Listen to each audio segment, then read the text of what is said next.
Hai semua, saya Intan Sumi Ayu Huta Barat dengan NPM 203636 dari kelas 3B.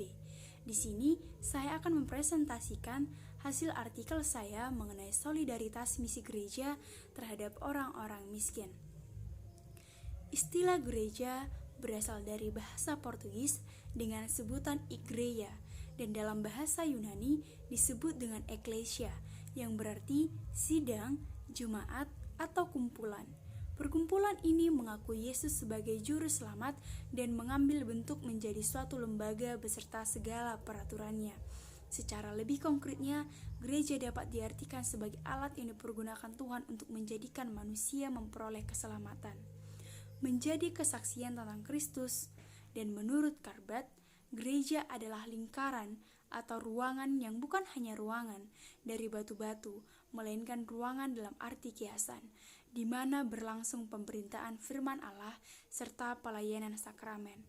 Keselamatan Allah yang sudah terlaksana di dalam dan melalui diri Kristus, dan belum mencapai kepenuhan yang definitif atau ketagangan eskatologis.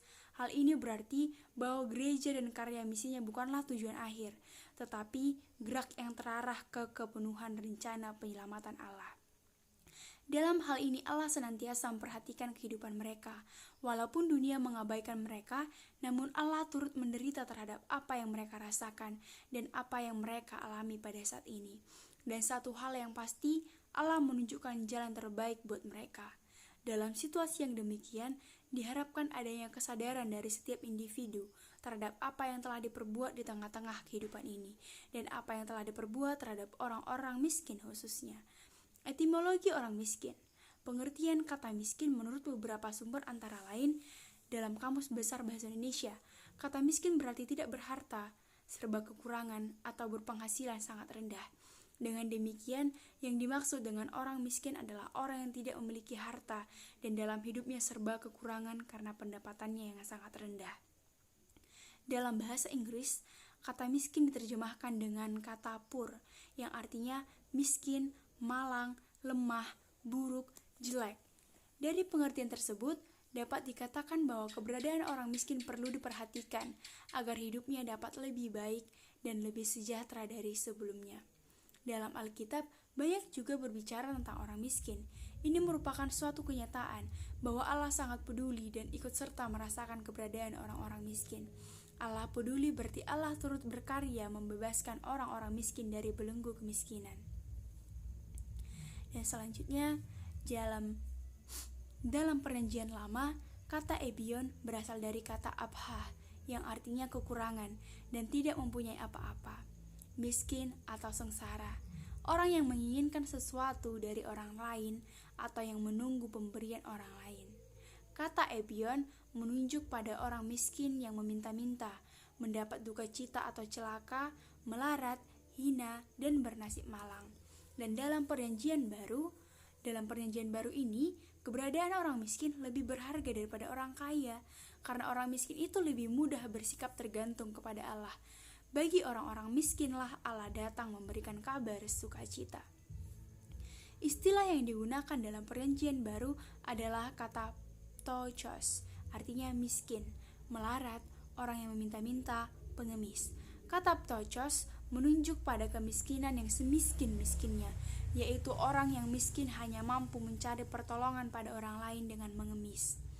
Orang miskin, atau dalam bahasa Yunani disebut ptochos, adalah orang-orang yang sangat miskin yang berjuang untuk mengatasi perjuangannya demi mempertahankan makna hidup. Konteks sosial misi dalam Perjanjian Lama dan Perjanjian Baru. Dalam Keluaran adalah kitab kedua dalam Pentateuk. Kitab Keluaran, Imamat, Bilangan, dan Ulangan selalu menunjuk kembali pada kenyataan bahwa Allah telah membawa Israel keluar dari Mesir. Kebiasaan kehidupan dunia kuno seperti halnya dalam masyarakat Ahad, bahwa proses peminjaman dapat berlangsung.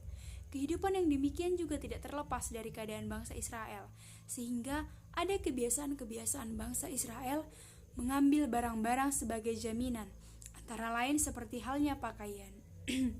Walaupun sudah ada peringatan agar bangsa Israel tidak menindas, namun hal itu tetap saja dilakukan. Meskipun peristiwa Keluaran jelas merupakan pusat sejarah Israel, Namun, belum ada penyelesaian akhir yang dapat diberikan atas masalah kronologi dan geografi yang rumit sehubungan dengan peristiwa itu. Kapan dan di mana tempat peristiwa itu terjadi belum dapat dinyatakan dengan pasti. Meskipun demikian, zaman umum yang cocok yang kebanyakan terbukti dalam Alkitab dan di luar Alkitab adalah paruhan pertama abad ke-13, tahun 1900 sampai 1250 Masehi. Dalam Injil Lukas termasuk Injil Sinoptis, dan nama Injil Lukas tidak berasal dari pengarang itu sendiri, tetapi berdasarkan hadir atau tradisi. Kenyataan yang ada bahwa para rasul ditulis sesudah Injil Lukas. Maka waktu penulisan Injil Lukas tergantung dari waktu penulisan kitab para rasul. Dengan demikian dapat dipastikan bahwa Injil Lukas ini dituliskan melebihi tahun 70 Masehi. Kenyataan orang Kristen di Yerusalem dan sekitarnya mengerti kata-kata Yesus dalam hubungannya, yang diartikan bahwa mereka harus mengungsi pada waktunya dari kota yang ditimpa penindasan, dan mereka telah mengungsi ke Pella. Demi ketaatannya tidak dapat dijadikan bukti bahwa Lukas 19 ayat 43 dan 21 ayat 20-24 baru ditulis setelah tahun 70 Masehi.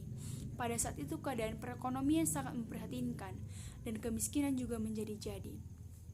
Tujuan Lukas menuliskan Injil ini adalah kepada seorang yang bernama Theophilus dalam Lukas 1 ayat 1-4, dan juga kepada orang percaya agar mereka memperoleh pengertian yang lebih baik tentang iman Yesus. Lukas menggunakan gagasan-gagasan sendiri dalam memberitakan Injil. Jadi, jelaslah bahwa Injil Lukas merupakan suatu proklamasi besar mengenai Yesus sebagai Tuhan dan Juru Selamat yang Maha Kuasa. Anak manusia dan anak Allah, kehidupan di dunia Yunani Romawi memang tidak merata dalam hal kekayaan. Orang miskin tidak pernah diundang datang ke suatu perayaan ataupun pesta. Ada suatu diskriminasi terhadap orang miskin.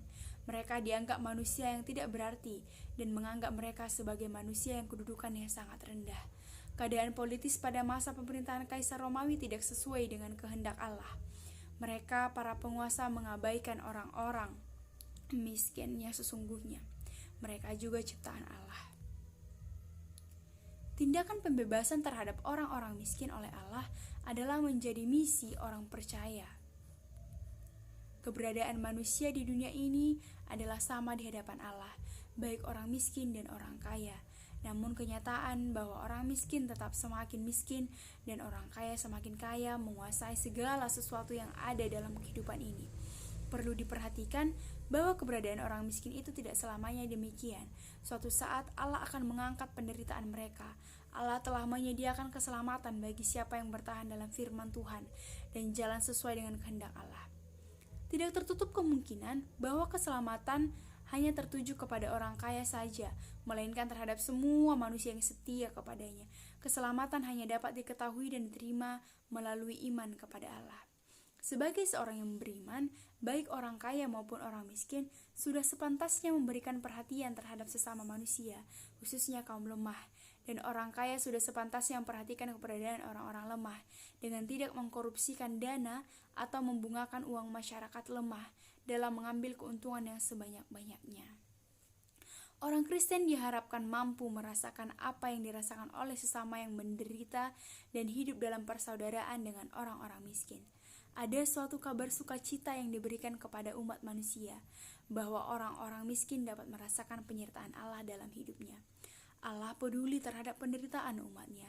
Kemiskinan yang menghancurkan martabat manusia ditanggapi Yesus secara sungguh-sungguh. Ia rela menderita untuk orang-orang miskin.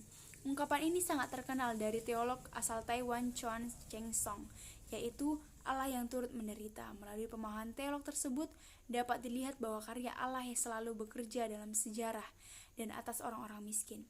Dalam Matius 43 ayat 7 dikatakan, orang yang tertindas apabila berseru maka Tuhan mendengar. Ada suatu harapan bagi orang kecil. Dan selanjutnya misi gereja yang kontekstual. Gereja juga terpanggil untuk membangun nilai-nilai kemanusiaan di tengah masyarakat gereja, khususnya masyarakat secara umum. Nilai-nilai budaya bersama dengan warga yang masih berada dalam belenggu ketertinggalan, khususnya dalam mengurangi era globalisasi. Banyak warga yang masih berada dalam kategori tertinggal. Gereja tidak boleh merasa puas dengan sikap negatif dari sebuah tradisi. Yesus tidak mengajukan kepada orang banyak untuk menjauhkan diri dari dunia. Yesus Kristus adalah juru selamat dari segalanya, termasuk juru selamat bagi orang-orang Kristen. Oleh karena itu, gereja dipanggil bukan untuk memberantas apa yang menjadi fokus manusia, melainkan untuk memberantas dosa-dosa yang ada di dalamnya. Berarti, gereja merupakan salah satu motivator yang tepat untuk membangun masyarakat dalam dimensi kemanusiaannya. Sebab menurut kriteria etis yang umum, bahwa suatu agama dikatakan sejati apabila itu manusiawi, tidak menekan atau melayapkan kemanusiaan, melainkan melindungi dan menyuburkannya. Gereja harus benar-benar menolak setiap perilaku yang diskriminatif terhadap manusia, ataupun penindasan yang dilakukan berdasarkan tradisi, suku-suku, bangsa, warna kulit, keadaan hidupnya, ataupun agamanya dalam wacana yang asing bagi Kristus. Di samping itu, gereja perlu merevisi ulang penilaian terhadap budaya yang baik dan yang buruk. Apakah penilaian itu muncul dari Injil itu sendiri atau dari peranggapan-peranggapan kultural dari yang melakukan penilaian? Sebab kekristenan yang seharusnya mengantarkan keselamatan Allah, namun kekristenan juga telah turut membangun budaya barat. Di samping itu, juga perlu pertimbangan yang jujur bahwa Injil juga hadir melalui proses kultural. Dalam Injil terlihat suatu kontinuitas dan diskontinuitas sekaligus dari kehidupan sosial dan kebudayaan sosial sebagai tipe yang diteruskan sekaligus diputuskan. Dengan demikian, tugas misi gereja sampai pada menolong manusia dalam tradisinya supaya menghayati dan merasakan kehendak Allah dalam kehidupan manusia di mana dia hidup.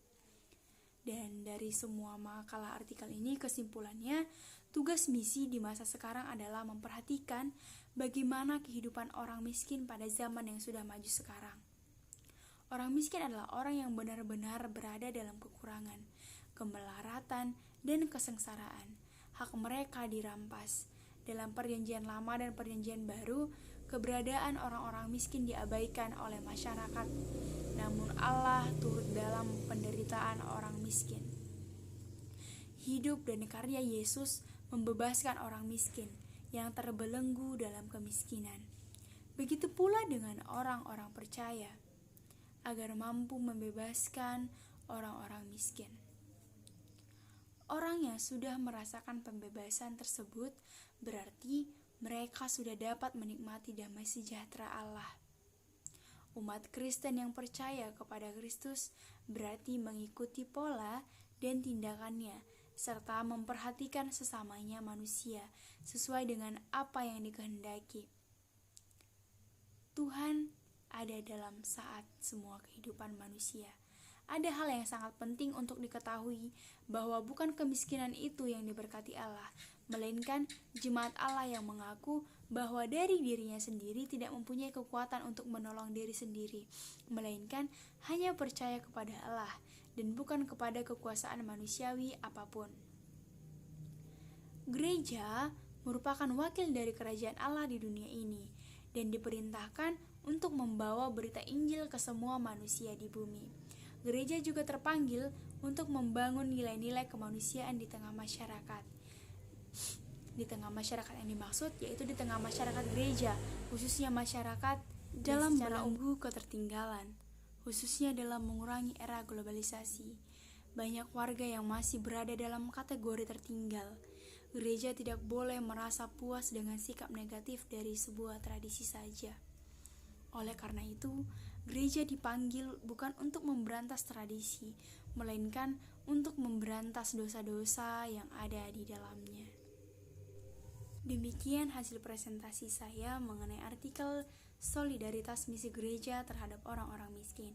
Semoga dapat bermanfaat bagi kita semua dan dapat kita pergunakan bagi kehidupan kita dan juga pembelajaran-pembelajaran selanjutnya. Saya Intan Sumiayuta Barat mengucapkan terima kasih. Salam.